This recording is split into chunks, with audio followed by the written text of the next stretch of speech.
In this video, Nick discovers the mysterious joy that is power steering, and I look like a bearded thumb.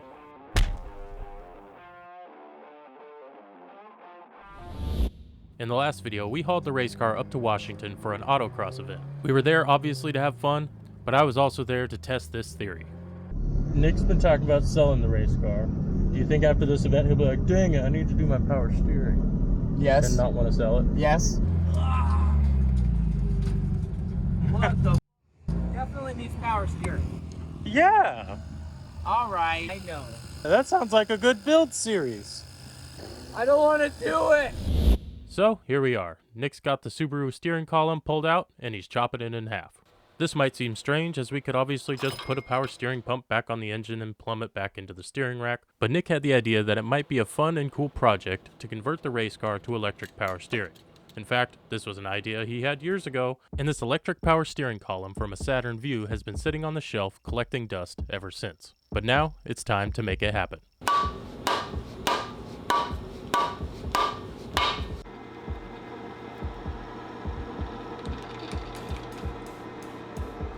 Voila. Bye-bye, Impreza steering shaft. With both columns broken down to their more basic components, it's now a case of taking what we need from each, joining them together into one functional steering column. Sounds pretty simple, but it does take a lot of precise measuring and careful fabrication to make sure it all works smoothly. It's not like super fun to get this in here.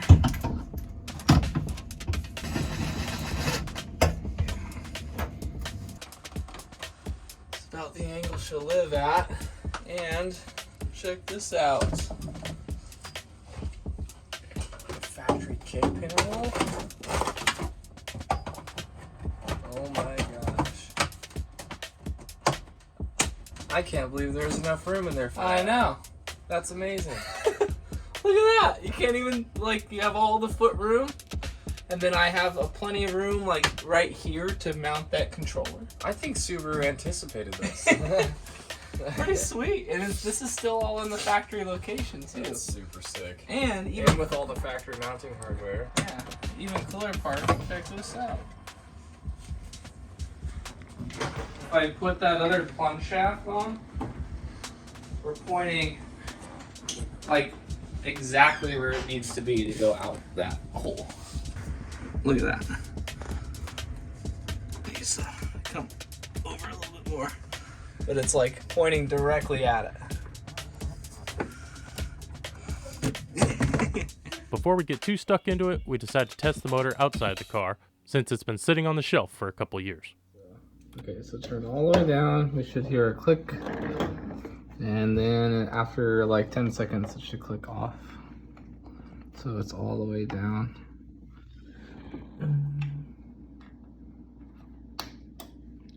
Click.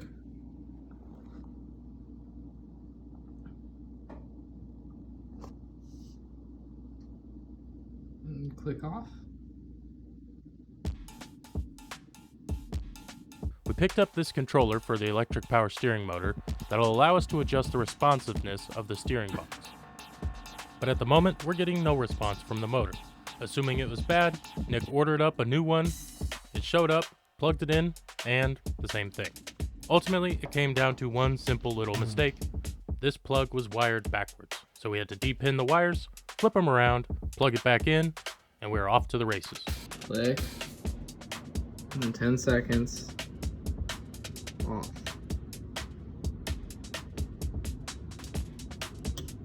Off. Wow. And then when we turn it up, we'll hear it click again. On. So this is max. Oh, whoa. Holy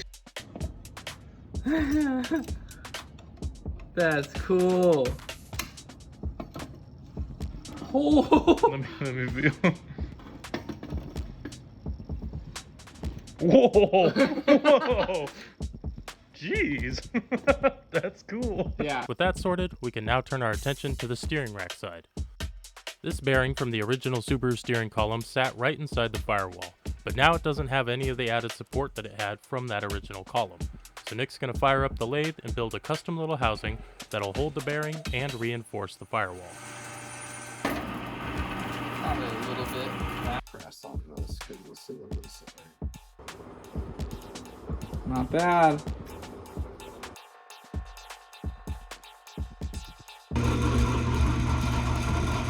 Oh, sheesh. Hey, that's a firewall brackety bearingy sealed up thing, dude. You know what I could have done is just gotten a sealed radial bearing instead of putting 2 seals on the side. But this looks really cool. Mm-hmm. All bummed. They're making all these really cool parts. It's just gonna hide under the dash for the rest of its life. No one's gonna see it. I need YouTube to validate me. One important safety feature we wanted to make sure to maintain was the ability of the steering column to collapse in the event of an accident. So we're making sure to incorporate a portion of the collapsible steering column from the Saturn, so the steering column doesn't become a giant spear pointed right at your chest. For plunge. Yeah, we got roughly 2.5 inches of plunge. Like that's where it's gonna sit. It's installed. And the nice thing too is you collapse this, put this in, and you can pull it back out. Not that far. Yeah, not that far. To actually install onto the back power steering unit, which means the top half of the power steering unit can come out on its own as a subassembly, and then this can just stay in the firewall. To the rack. Yeah, the rack and the firewall. Which is pretty sweet. That was Donovan's idea, actually. This was Donovan's idea. I have thoughts. You make it happen. Mr. Big Brain over here. Everybody watch out. 1 out of 10 of my thoughts are valid.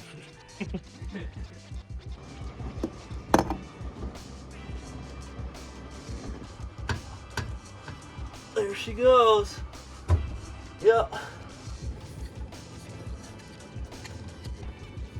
Now that the hardware is taken care of, we need to lengthen the wires for this control box so that we can relocate it up and away under the dash. Feel it? Alright. Okay. Okay. Now feel it. Oh.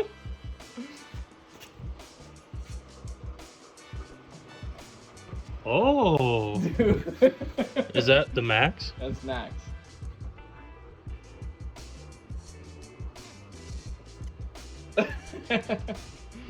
With one finger. One finger I can turn.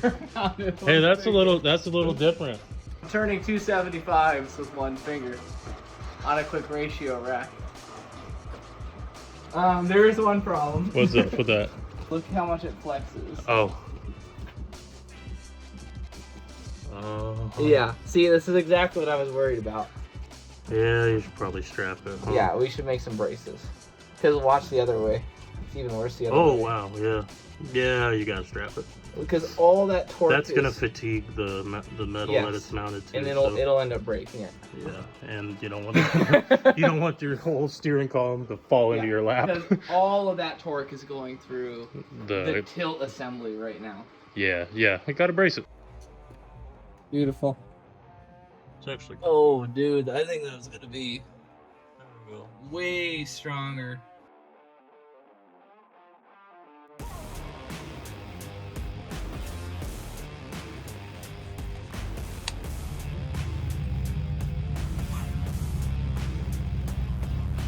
Must have got it right because see how the ring is like flush with this housing? Mm-hmm.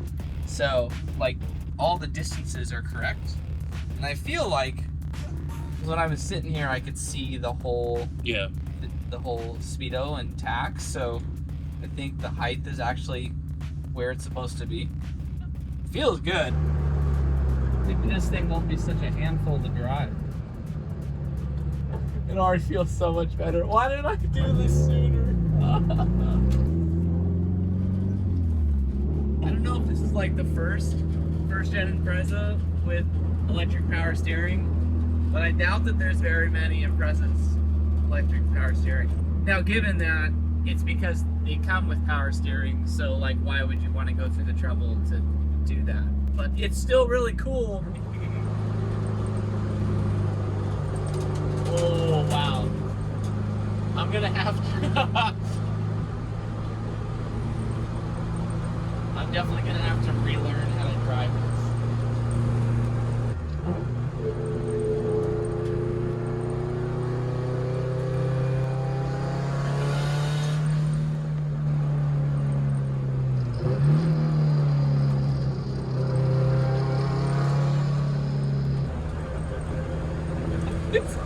This is really cool.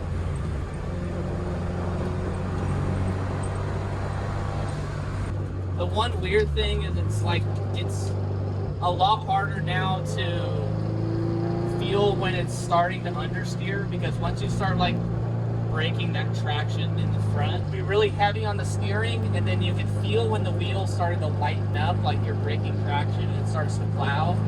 And now it's really hard to tell. So I'm gonna instead of like the steering wheel feel, I'm gonna have to go by kind of the feel of the car more to figure out when to weight transfer to that understeer. But it's so different. There's gonna be a learning curve to this now. So what happens if you turn it all the way off? How does it feel?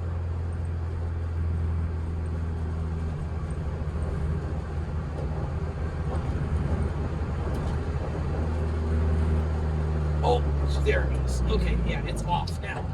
Oh, it took a second to actually kick off? It takes a minute. Wow, that's what it was like before? Jesus. Wow, that's what it was like before. Okay. Well, it's kind of cool as you can go back. I don't want to. I don't know why. I mean, I do know why I didn't do this sooner, because that was actually a pain in the ass to make this whole thing.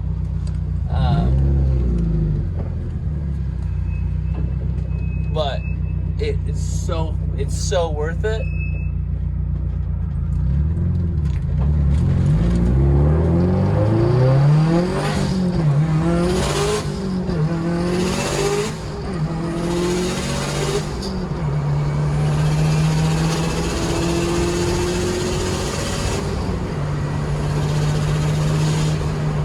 Crazy that was only like 50 miles an hour.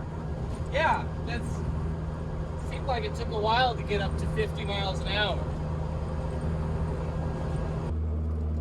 Alright, this is worth it. Power steering! It's so cool.